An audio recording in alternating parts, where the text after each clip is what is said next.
Welcome to the episode number 4 of the Boom Show here. Today, my CEO guest is Charlie Mack from the island of Ireland, and I'm looking forward to talking with him very much. Thank you all for being here. It's a great pleasure to have a live audience in this live stream. Before we get started, I would like to thank Gustavo again, Gustavo Salami, the producer of this show, CEO of Kuble, the company behind this live streaming channel, pocket.ch. I consider pocket.ch to be the most interesting corporate media project right now, at least here in Switzerland. And if you're interested in creating and publishing effective content as a company, then maybe, just maybe, you should be talking with Gustavo about that. In the Boom Show itself, I'm deconstructing the business growth stories of certain companies with their CEOs, and that takes me right back to my guest of the day, Charlie Mack from the island of Ireland. Welcome to the show, Charlie. Thank you very much. Delighted to be on the Boom Show. We've done the Boom Show before, and we had a technical problem, which is why we do a retake. Thank you very much, Charlie, for agreeing on doing that. I know it takes time out of your day, and I'm really happy that we can do it again. It's just so much better than using the material that we had. It's a pleasure to be invited back, and these things happen, and I'm just delighted to be speaking to your audience about the Extern growth story. So thank you for inviting me back. You just mentioned the Extern growth story. Extern is the name of your business, and we're diving into the growth story right now with 3 little numbers. Well, actually not so little, not so small, that tell part of the story pretty exactly. In the 6 years that you have been with Extern, this business grew from 170 to 600 employees. I calculated, I couldn't do it in my head, so I needed a calculator. It's plus 250%. And you help 22,000 people today. That started with 4,000 people that you, as Extern, were helping back 6 years ago. That's a plus of 450%. And you took the revenue from, actually, I don't even remember. Was it from 6 to 27?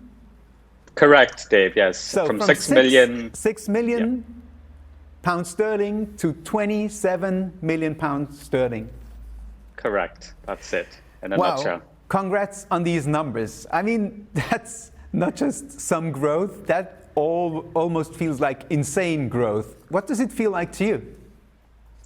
Well, it has been responding to need. So Extern is the largest social justice charity on the island of Ireland, which covers Northern Ireland, which is part of the United Kingdom, and then the Republic of Ireland. So in a sense, what we have done is responded to need. And in one sense, the fact that there is so much social need out there is disappointing for our society. But we see ourselves as a non-profit responsive to the needs of our customers. And that's at the heart of our growth story.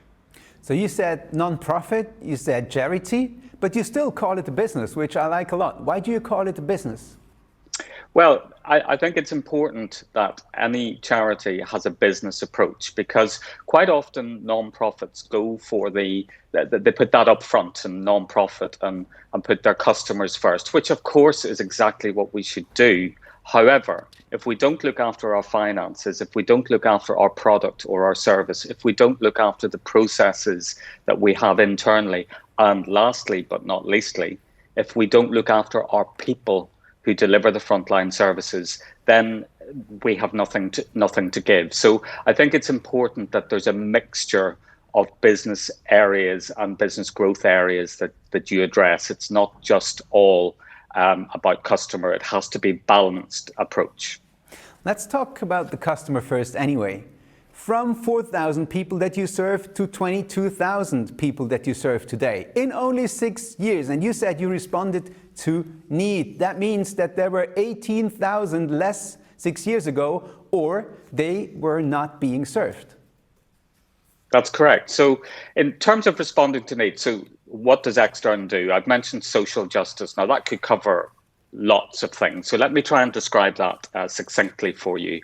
So Extern started as a charity responding to criminal justice. So it started in 1978 as a charity looking to rehabilitate offenders, so people coming out of the two prisons in Northern Ireland.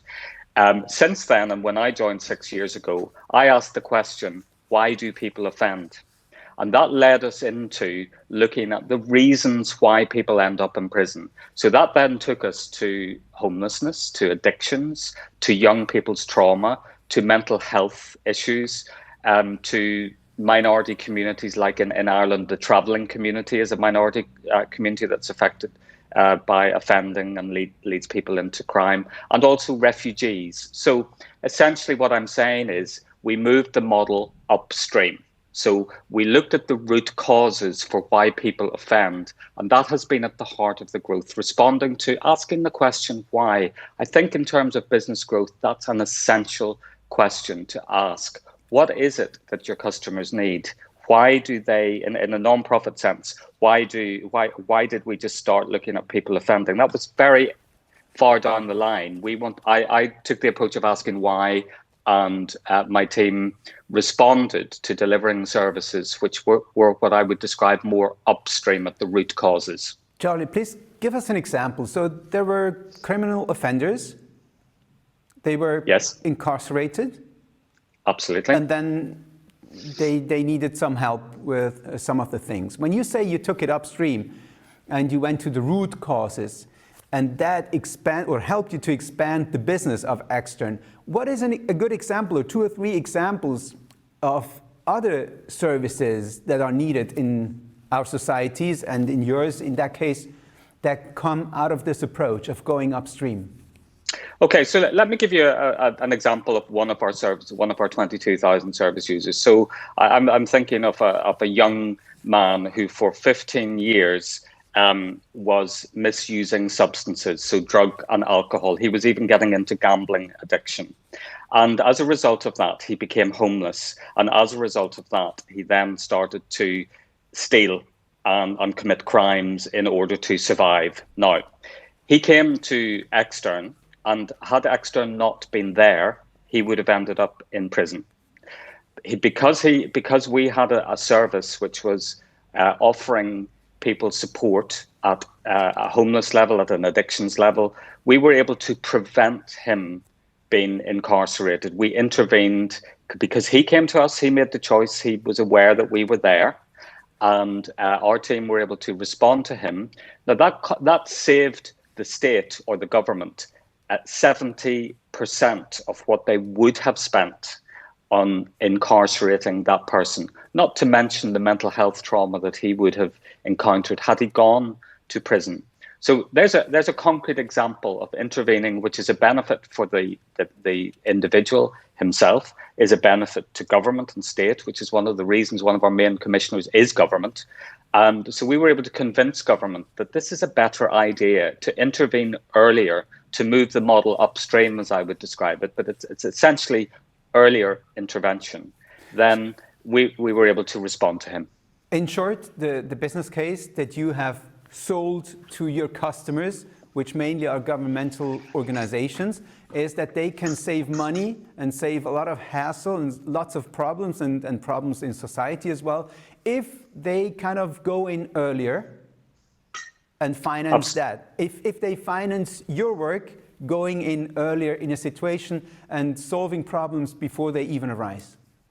It's a win-win. You've got it, Dave. It's a win-win. It's a win for government. It's a win for the individuals, the 22,000 people that we are able to essentially rescue and able to empower them to change their life. We don't have a magic wand, but what we can do is our staff are passionate and compassionate about intervening to empower people to change their lives. And when we intervene earlier, then it's better for society. It's better for the people involved. The earliest that we can get into helping people, then the better it is. Win-win, as I say.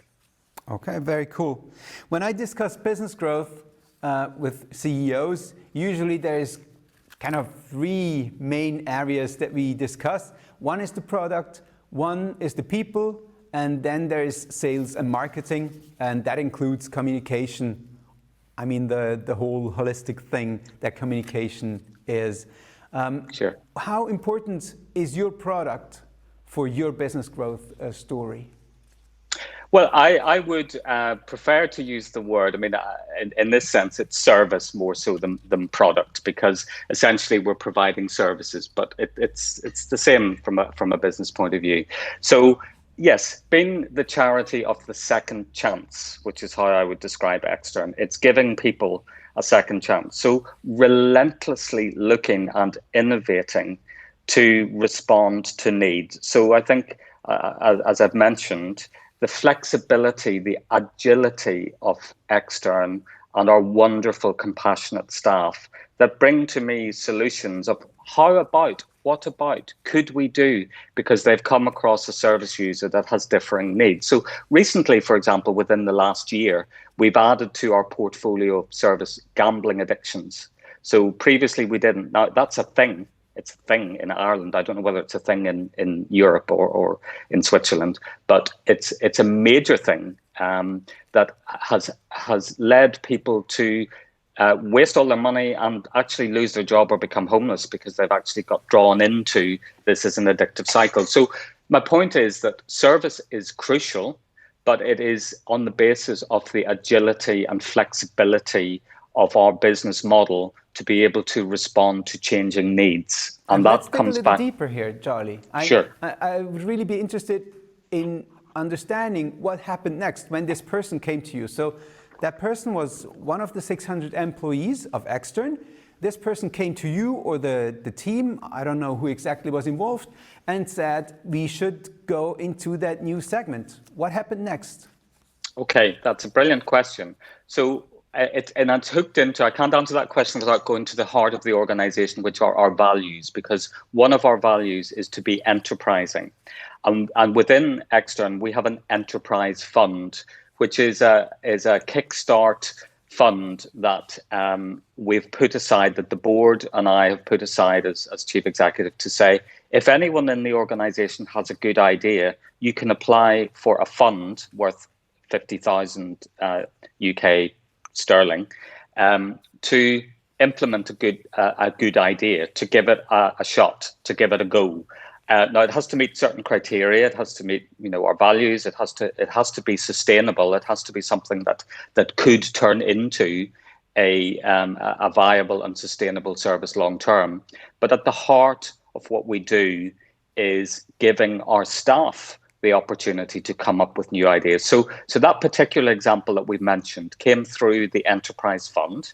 It was considered by my strategic leadership team, so my directors, and then the board looked at the proposal and we said, yeah, sounds like a good idea. And it met the threshold.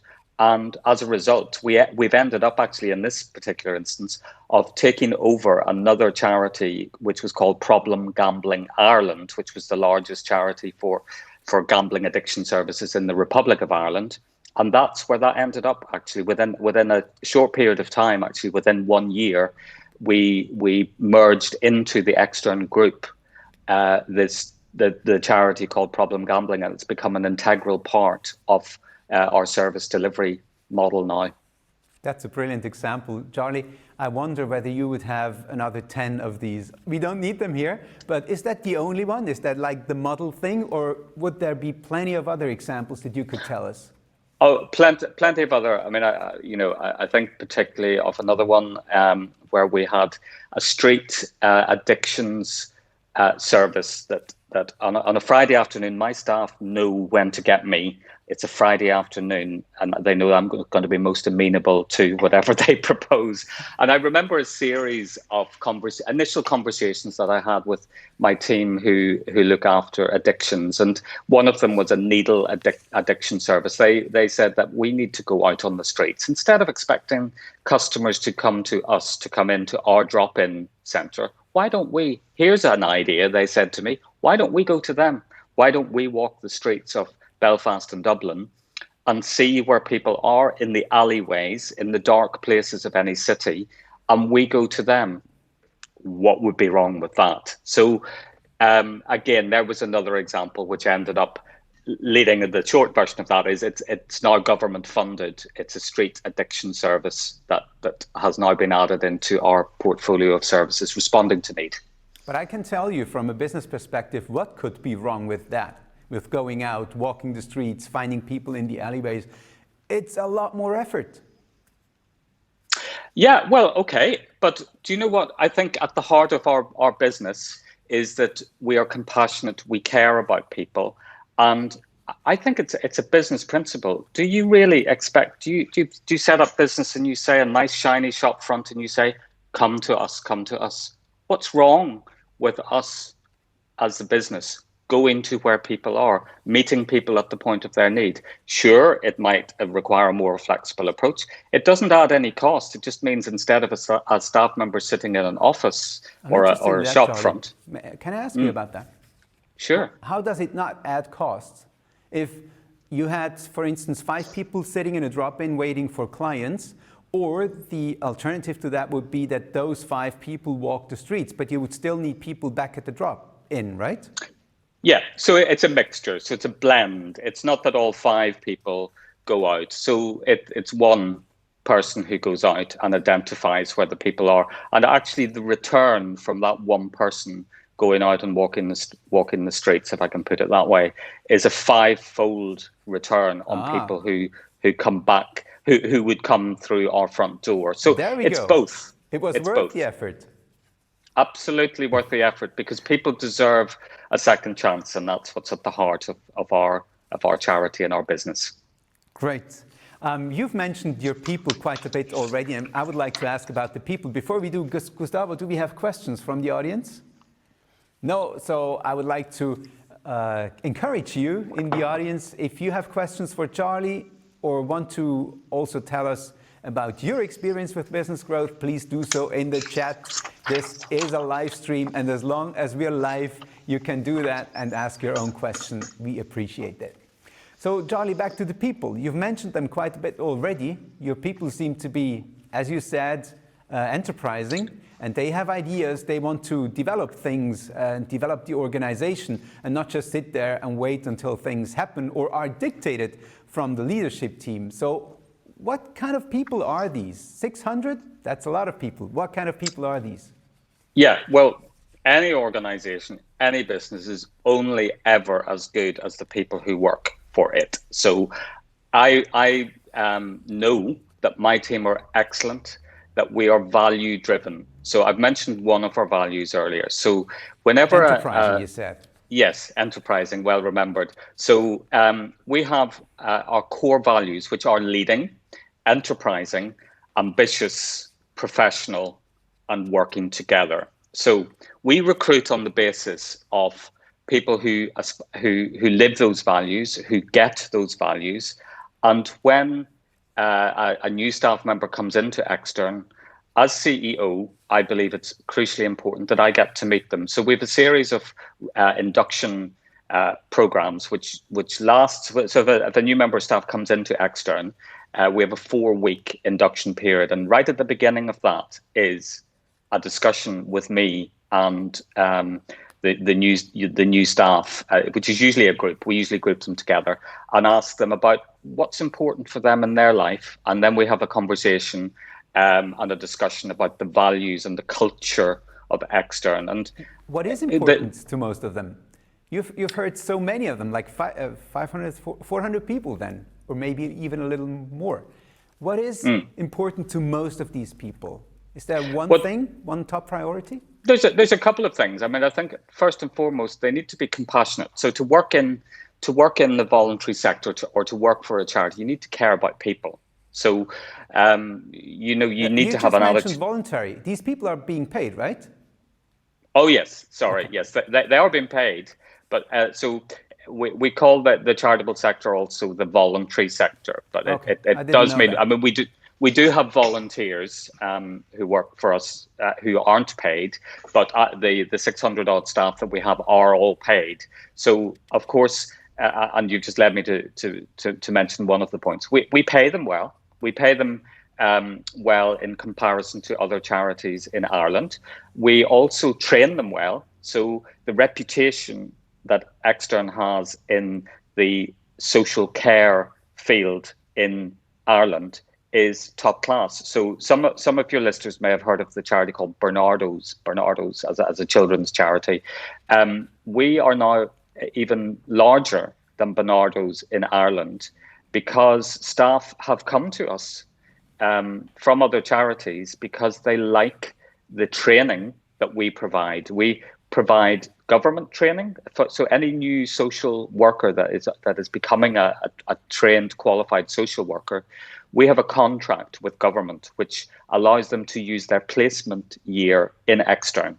So that enables us to have a very attractive, young, upwardly mobile, energetic, ambitious staff team who come to us because they know a lot of them have been on placement with us, and then they've understood what our culture is, and then they really, really want to work for us. So having a compassionate staff, having a professional reputation across the sector in Ireland is important. And what's crucially important for me is that they continuously improve. We have a culture of continuous learning because I believe, and my team believe, that empowering people to be the best they can be makes business sense. How do you Why wouldn't learn you want for people? yourself, Charlie? Brilliant question. So my team and I, once a month, have an input from a professional company in Ireland to help us develop ourselves to be what I would describe as a high-performing team. So we look at how we've performed over the past month, what we can do together to improve the way we work together for the benefit of our service users or our customers. So regularly, I believe in personal development, I believe in team development, and that's not just for my team, it's right across the organization. We remain, because if you leave yourself even for 6 months, you're missing out on perhaps best practice or new learning. We have within us so much power and so much energy that is untapped and potential that is untapped. So we want all of our staff to be the best, to be empowered, to be the best that they can be. And that includes me and my senior team. And could you give me an example of what that meant, what you've learned as a team recently, as a leadership team? Yes, I think we've learned more about the power of working together, which is one of our values, because quite often when you have a team of directors who one's looking after finance, one's looking after the HR side, one's looking after services, and one's looking after business development, it can be a little bit, people thinking in silos, if you know what I mean. So Absolutely. Looking at their own business. So how we've moved forward in the past 3 to 6 months is penny dropping or euro or cent dropping that we are better if we look across the business rather than in silos. And I don't believe it's ever a question that you can say we've achieved this. It's always a journey. It's always we're human beings. We're becoming, and we are better together than we are singly. So that's a constant learning, and I think that's something that we've learned even more so over the past 3 to 6 months.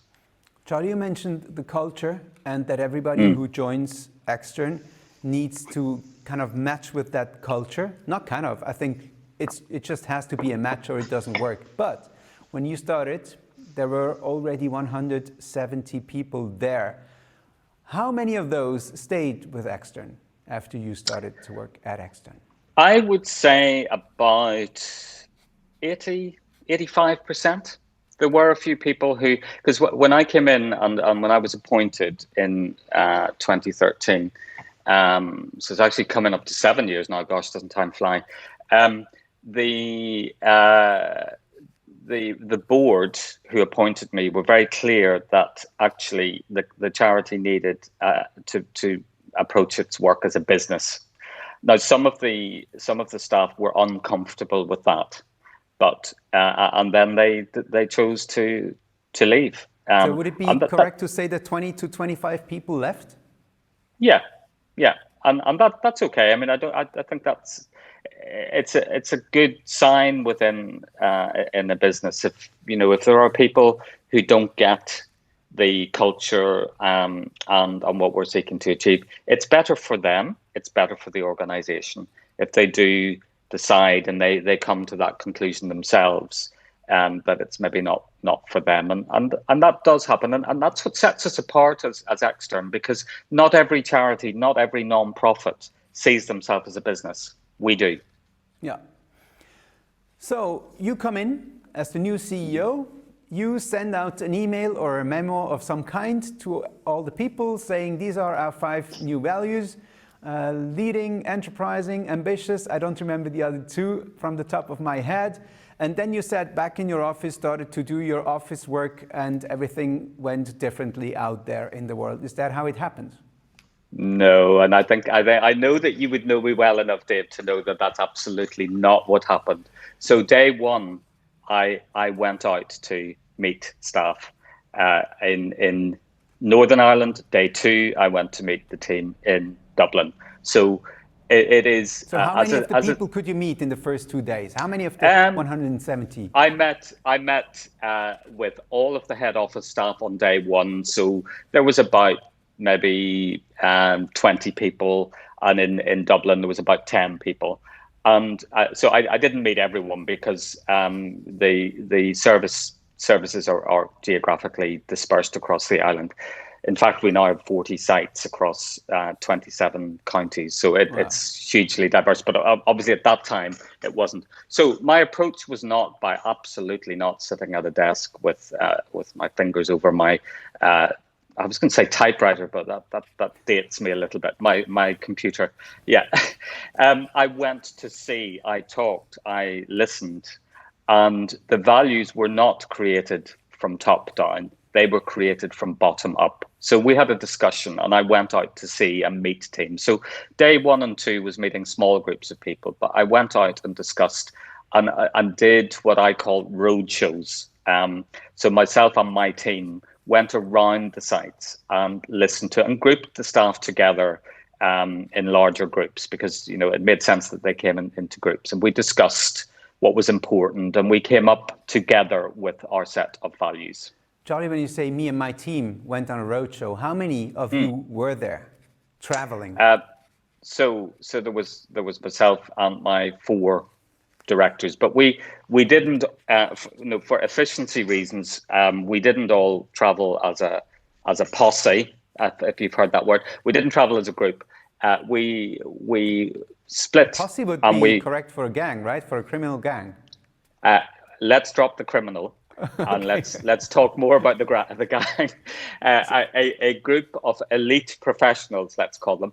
So my team went out, and we went individually so that we were able to meet as many people as quickly as possible. And I think it's crucially important that culture is at the heart of any business, quite frankly. But I mean, maybe more so in a non-profit. I don't know. But what is culture?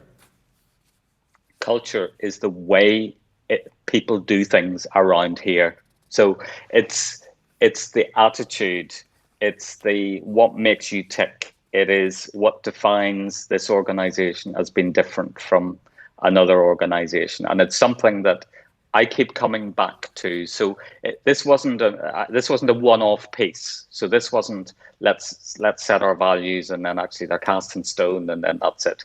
So on a weekly basis, I use a blog to communicate with the team, and I reuse examples from the team across the business where people have lived the values. Monthly, I do a vlog that goes across all my teams, and again, it is very much subliminally. I admit to that, from a marketing and comms perspective, it is subliminally reminding people that it is our values that unites us. And I also find it is from a performance point of view, it is integrated into our appraisal system. So therefore, people know that they are expected to be demonstrably living our values, and that includes me. Can you measure all these things? Culture is such a fuzzy thing, or can be a fuzzy thing. How would you appraise somebody based on values? For instance, how do you know, on a scale from 1 to 10, how enterprising person X is? That's a brilliant question, and I think that it's the dreaded interview question, isn't it, that you get asked when you go for a job. It's give me an Measurement is a example. big thing, Charlie. Yeah, The reason yeah, why in business growth we only measure revenue and profit is because we don't know better. But these yeah. are silly numbers in a way, because they are only delivered to us by the accountants once the year is over. And of course, there's little steps in between where you can control things. But measuring things that actually are happening today, but will have a positive impact on the financial results of the future, I think that would be the thing. So that's why I'm asking, because measuring definitely is not only a big, big challenge in your business or in such a situation. So I'm interested to hear more. Yeah, well, I can give you two examples. So in terms of our service delivery, we do use a recognized measurement system for outcomes, which is called the outcome star measurement. So when a service user, I mentioned Declan, or any of our service users come into our into Extern, we ask them to self-evaluate where they are over maybe 10 criteria. It depends on the service. So it may be self-esteem, it may be managing money, it may be what's important to them. And we get a snapshot of where they are on the outcome star. And then at the end of their journey, we ask them to reevaluate where they are. So we do have, for all of our services, we use consistently the outcome star measurement, which is a recognized tool for measuring outcomes. With regards to our staff, which was your original question, how we measure that is so through our appraisals and through our regular meetings, we ask them, and my team asked them, can you give me an example of a time when you were, that's what I mean about that interview question. That's the one we all get when we go for interviews for jobs, isn't it? Well, it is in the UK and Ireland anyway. It's, can you give me an example of a time when you were leading or enterprising or ambitious or professional or working together? And we do regularly ask it, not in an interview format, but in a way of, that's really interesting and well done, and thank you for demonstrating. Thank you for that great idea that you came up with. And if it's a challenging conversation, could you try to work with other people in a more constructive way? So I'm not pretending that everybody in our organization is perfect. I'm not perfect, but because I'm always on a journey. Every day is a school day, is what we say at Extern. Every day is a day where you can learn something new. But we come back and embed our learning and hook it into our values. Is there anything that comes to mind that you've learned yesterday?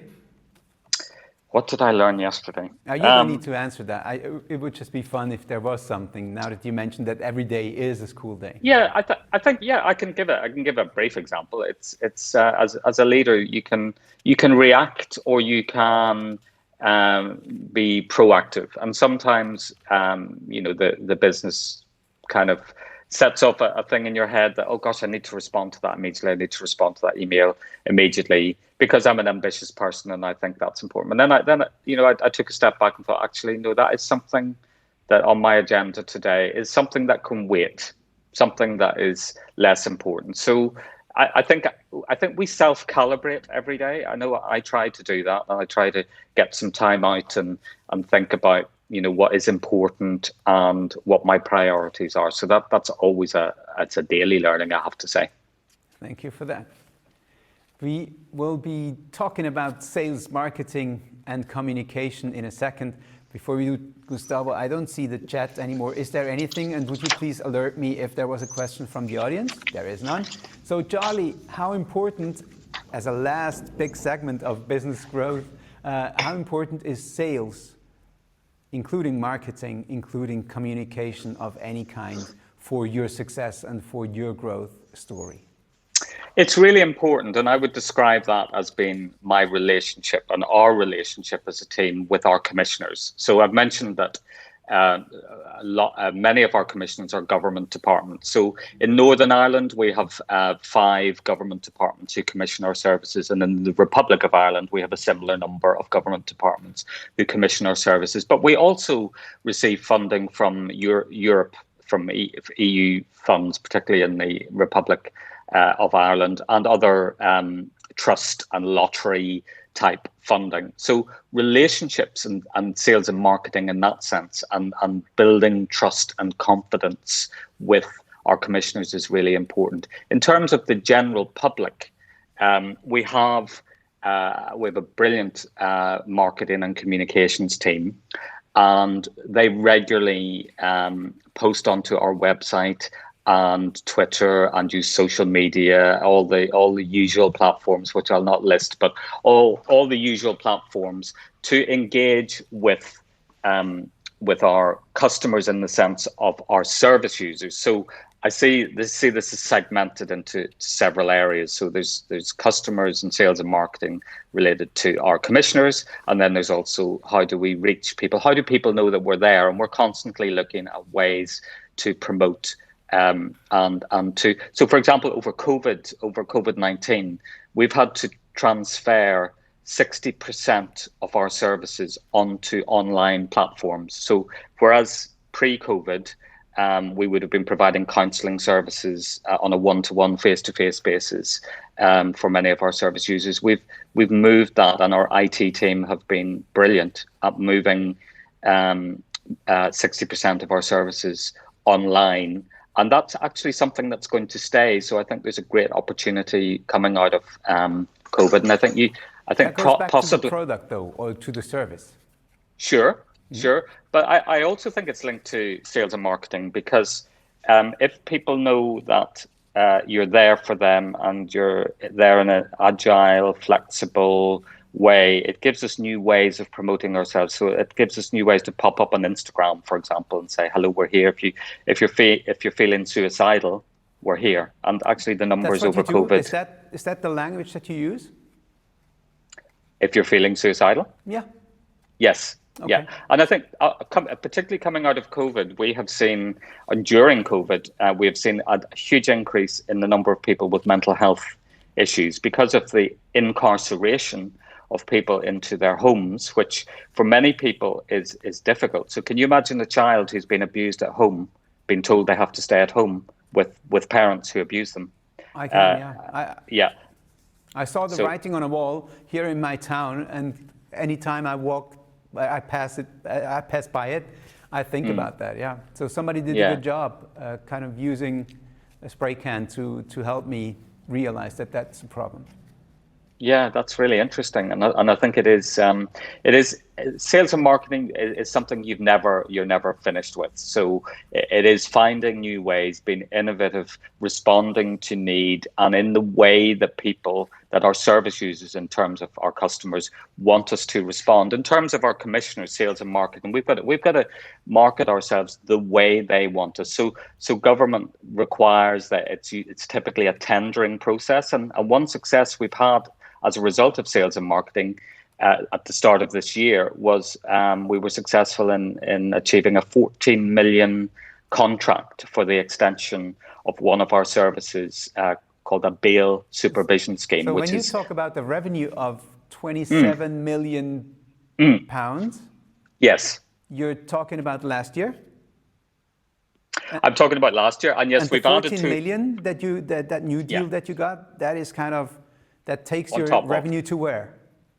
Well, it's spread over 7 years, so it's a 2 million. So it takes us to 29, approaching 30 million. But it is indicative of our team's passion and compassion and energy, and also sales and marketing, to be able to be how it links to sales and marketing is Extern is the only charity on the island of Ireland to be able to provide a bail supervision service, which means that we have cornered the market and we have a service which diverts. So to be clear what a bail supervision service is, instead of a judge... You need to explain that, Charlie. I think if I don't understand it, nobody else will. Because I already know you, not because I'm smarter than other people, but I already know you. We discussed a few things, but I really would appreciate if you could explain that a little more. Sure, and it's absolutely my pleasure to do so, because it's a very impactful service. So if you imagine a young person in a courtroom with a judge, and the judge has the option, he or she as a judge only had the option to in a serious case to send the young person to a detention centre or to prison. That's just a polite word for prison, detention centre. So now, because of the bail supervision service, which we piloted and trialled in Dublin for 3 years, and we innovated and provided that service, we gave the judge another option, which was not to send the person to prison, the young person to prison, but to sentence them to extern. And that means that we as a team are able to work with that young people on why are they offending? What is leading them? And in many cases, it's either childhood trauma, it's either addictions to substance or gambling, it's some kind of mental health issue. There's always a reason, because we believe in people. We believe that people don't just act out for the sake of it. There's usually a very good reason.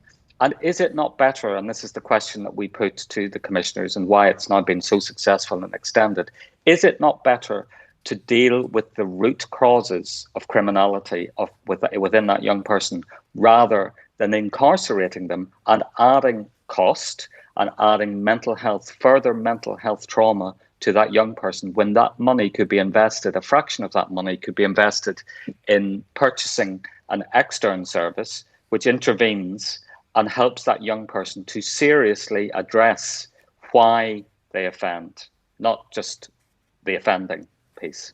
Does that describe it Thank you very much in a way that's understandable? Yes, it does. Charlie, you also had a big moment, I believe, a big PR moment recently. That was when the royal family came to visit you. Can you tell us a little more about that?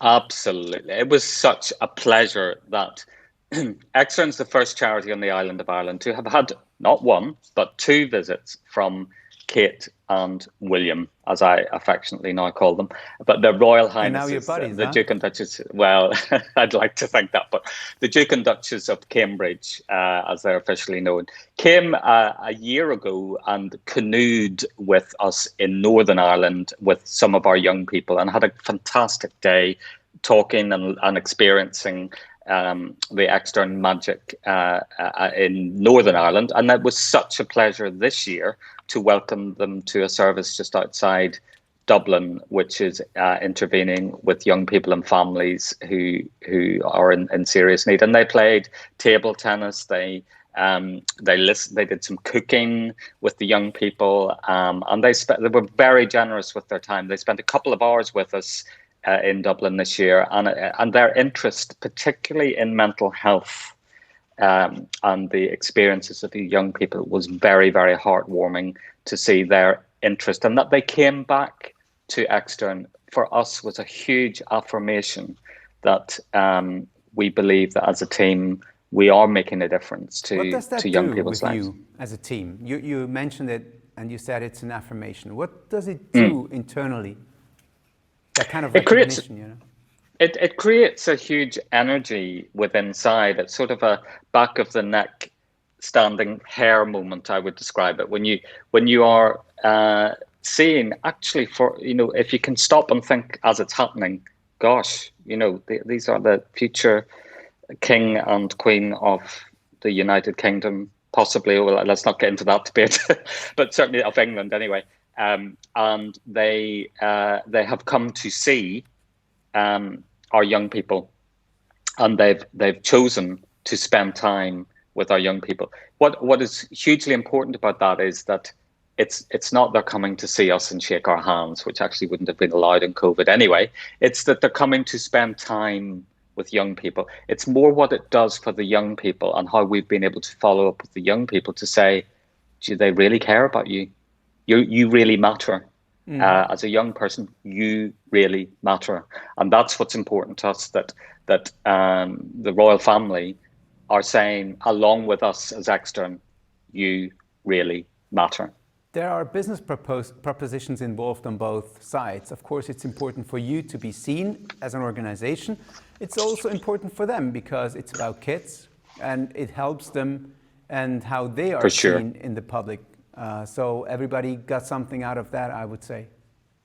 For sure, and to be associated, for them, hopefully, to be associated with the largest leading social justice charity on the island of Ireland is hopefully something that they see as important. The mental health issue is top of the agenda, and I'm delighted that they are such great ambassadors for mental health and champions of mental health.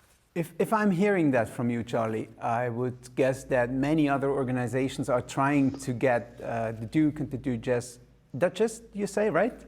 Duchess, I'm sorry yes, about that. yes. Duchess No of problem. Cambridge No problem. it is. Am I correct about that as well? That's correct. You're absolutely spot so on. everybody wants to kind of work with them, right?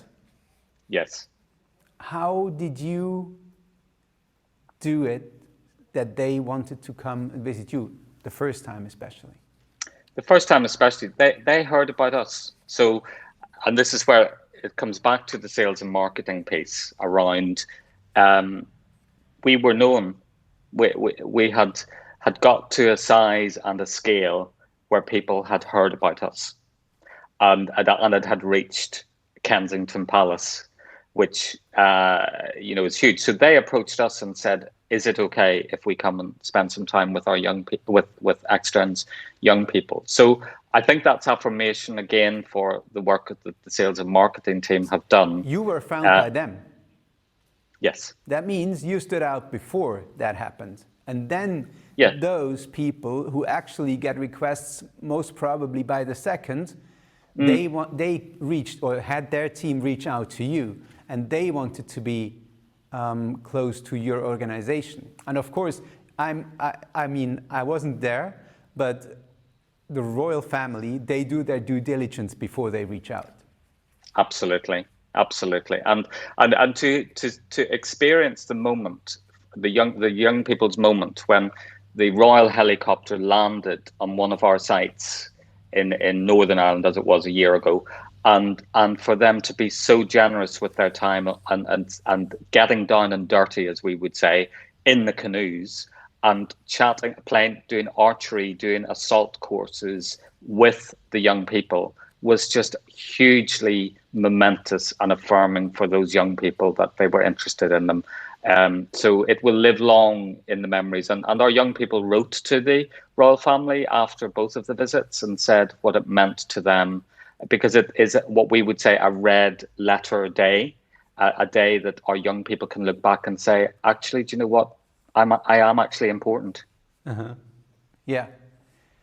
Good. That's. I think it's a very interesting example of what you can achieve, or how your achievement can be amplified. Yes, indeed, and it's a huge, again, linked to sales and marketing, because you will know that our Instagram, Twitter, Facebook, website went viral on both days when the royal family visited us. So that again, success breeds success. Absolutely. And around the same time, you also gave an interview to the BBC, which is probably the organization, the media organization that you want to talk to in your situation. Is that correct?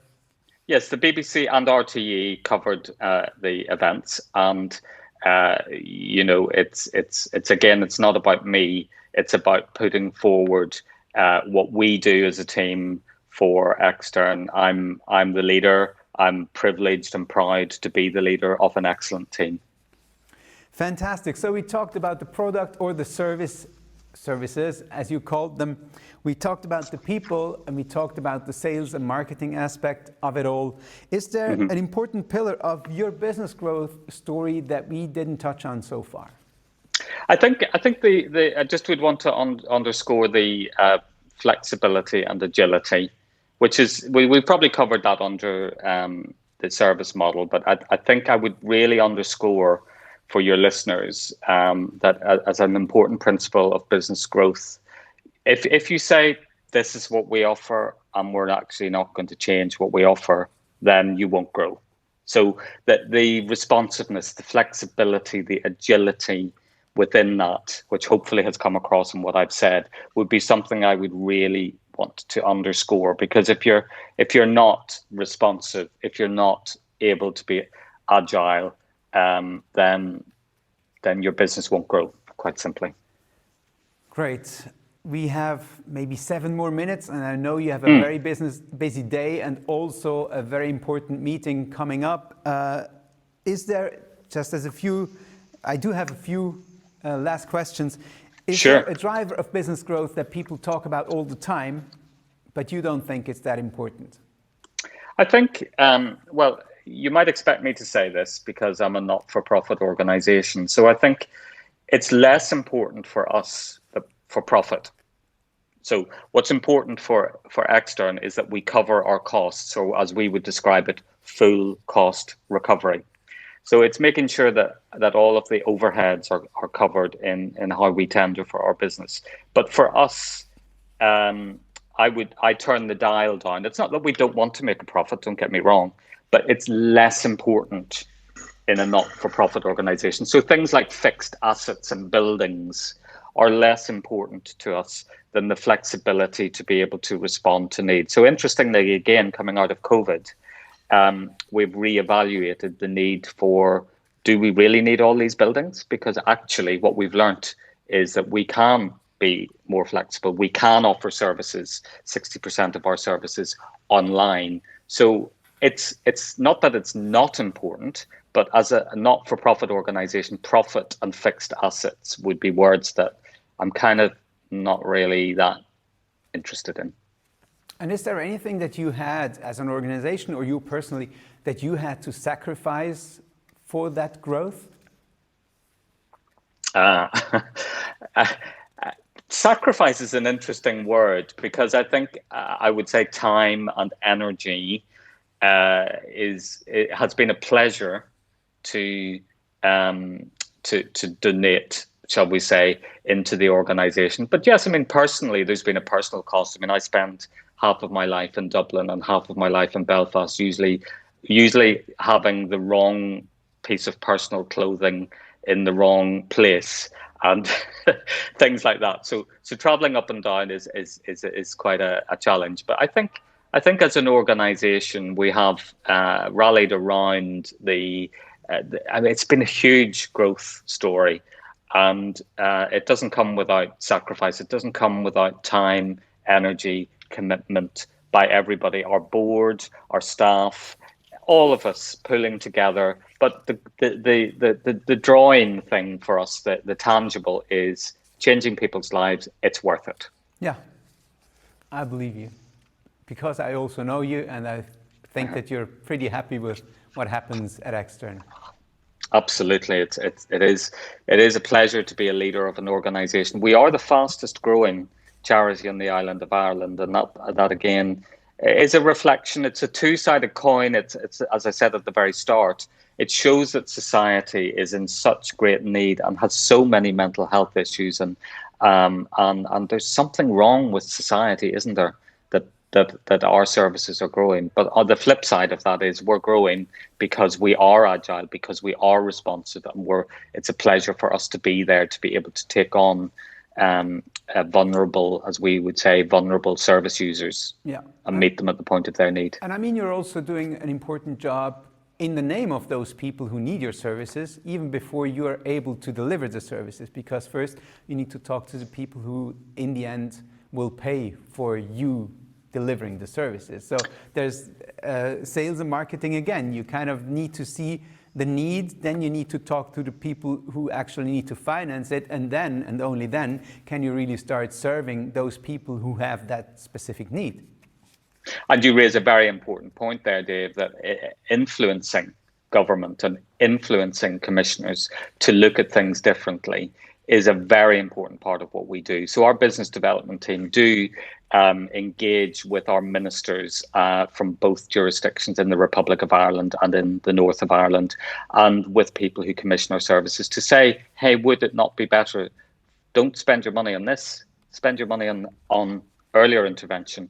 And that's a journey. You know, a minister's not just going to suddenly decide to change things. That is a journey. And the bail supervision scheme that I mentioned earlier is a really good example of that, where we were able to pilot a scheme for 3 years and have it evaluated externally, and then government be, okay, we get it. We're saving money, good for us.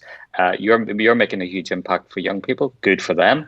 and therefore, okay, we'll now, instead of it just being Dublin, we'll move to Cork and Limerick and other cities with this model, which has been proven, tried and tested. So influencing, as you say, Dave, is influencing for our service users, advocacy, as we would call it, for our vulnerable service users who can't speak up for themselves. Yeah. Wonderful. A few last ones. We have 3 more minutes, maybe. Gustavo, is there a question by the audience? There is none. So, okay. Do you have, or is there a piece of advice that you got regarding business growth, which you really think that we all should hear? I think, I mean, I read, when I get some time, I read, and I was interested, recently I read Sir Richard Branson's story of how he grew his business and diversified his business. And I was really struck by the story that he told very briefly about how he developed Virgin Atlantic and how he developed the airline business for Virgin. And that was, he was at an airport, he was stranded, and he saw a group of people that were also stranded because there was technical breakdowns. And he wanted to meet a girl. And he wanted to, sorry? He was headed towards a date, like he had a date, right? And couldn't fly. That's how I heard the story. That's an interesting, that is certainly true. And how I received that story is interesting as well, because but he also did it not just for himself. There was an airport full of people who couldn't get home, and so he then chartered an aircraft. So my interpretation of that is he responded to need. So he responded to need, and he sold before he created the product. Because first he went around and saw whether there was enough interest and people and willingness of the people to pay for it, and only then he chartered that machine. Absolutely, I think it's fantastic. I mean, that was at the time when nobody talked about agile and innovation or any kind of very modern methods. He just did exactly that. Such a long time ago. Already. Yeah, and I think that's an inspiring message, isn't it? It's not just a romantic story about him wanting to meet a girl, although that is interesting, isn't it? Love conquers all, maybe. Is that the message? I don't know. I think for me, the message is that, let's respond to need and have an outside the box thinking moment where we're inspired to things. Can we respond to need? Is there a need out there that we're not that we could respond to? That's a challenge I would ask all of your listeners to think about. Is there something in your business that you could do to respond to a need that is out there that nobody's meeting? Great. And what is the title of the book? What is the title of the book? Do you remember that? You're going to challenge me now. His biography, right? It's his biography. Yeah. Okay. Cool. It was published, I think, last year. Yeah. Mm-hmm. Yeah. Good.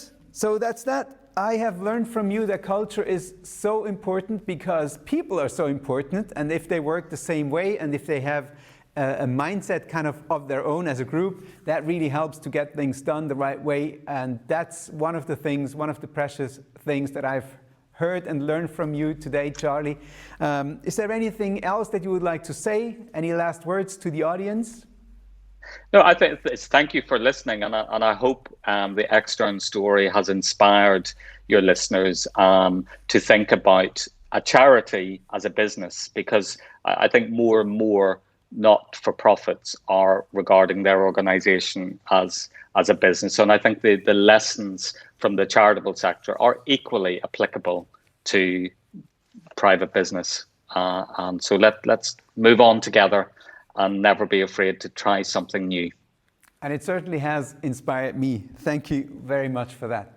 It's been a pleasure to be on the Boom Show, Dave. Thank you so much for the opportunity. And to my audience here, or our audience, thank you very much for spending the time. Come back soon. We do have a page now. It's boom.ceo/boomshow, and you can find much of the information and also the recordings of the old episodes there. I'm looking forward to seeing you here again. Everybody, including Charlie and Extern, I wish you all success, but also love and joy. Enjoy the day. Bye-bye. Thank you so much. Thank you. Bye-bye.